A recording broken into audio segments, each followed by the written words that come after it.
Besides, who'd ever believe that we sit around watching the light change?" She set the tray on the table next to a packet of mail. "We could do worse." They thumped onto the sofa, which had been carted through the hedge from the rectory. "One more week," he said, disbelieving.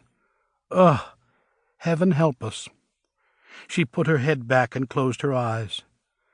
How daunting to move to a place we've never seen, for an unknown length of time, behind a priest who's got them used to the guitar. He took her hand, laughing. "If anyone can do it, you can. How many cartons of books are we shipping down there, anyway?" 14 so far. "And not a shelf to put them on." "We're mad as hatters," she said with feeling. During the past week, his wife had worked like a Trojan to close up the yellow house, do most of the packing, and leave their financial affairs in order.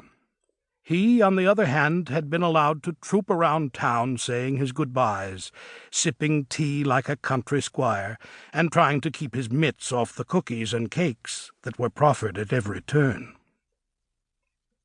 He had even dropped into Happy Endings bookstore and bought 2 new books to take to Whitecap, a fact that he would never, even on penalty of death, reveal to Cynthia Kavanagh. She looked at him and smiled.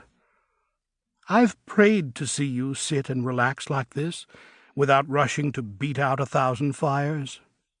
Just think how the refreshment of the last few weeks will help you, dearest, when we do the interim on the island. Who knows, after all, what lies ahead, and what strength you may need?" He gulped his lemonade. Who knew indeed? "The jig, however, is definitely up," she said, meaning it. "Next week." "I know. Change the furnace filter next door, weed the perennial beds, fix the basement step, pack my clothes. I've got the entire unexpurgated list written down." "Have your suit pressed," she said. "Buy 2 knit shirts, nothing with an alligator, I fervently hope, and find the bicycle pump for Dooley." "Right." He was actually looking forward to the adrenaline of their last week in Mitford. "By the way," she said, "I've been thinking. Instead of loading the car in bits and pieces, just pile everything by the garage door. That way I can check it twice, and we'll load at the last minute." "But it would be simpler to—" "Trust me," she said, smiling. Barnabas would occupy the rear seat, with Violet's cage on the floor left side.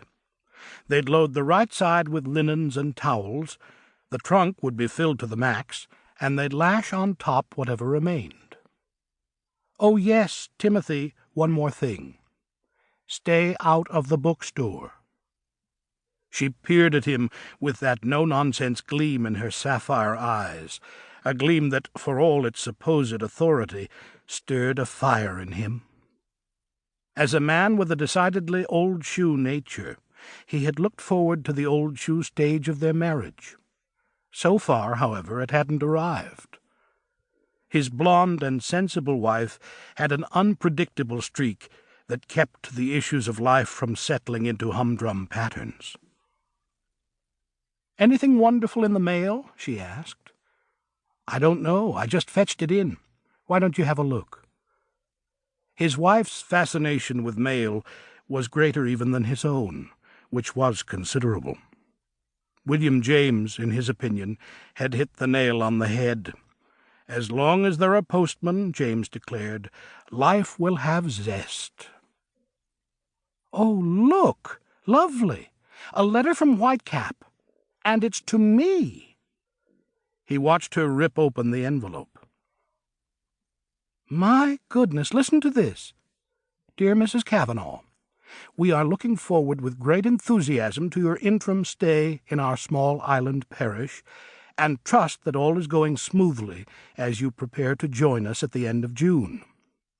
Our ECW has been very busy readying Dove Cottage for your stay at Whitecap, and all you need to bring is bed linens for the 2 bedrooms, as we discussed, and any towels and pillows which will make you feel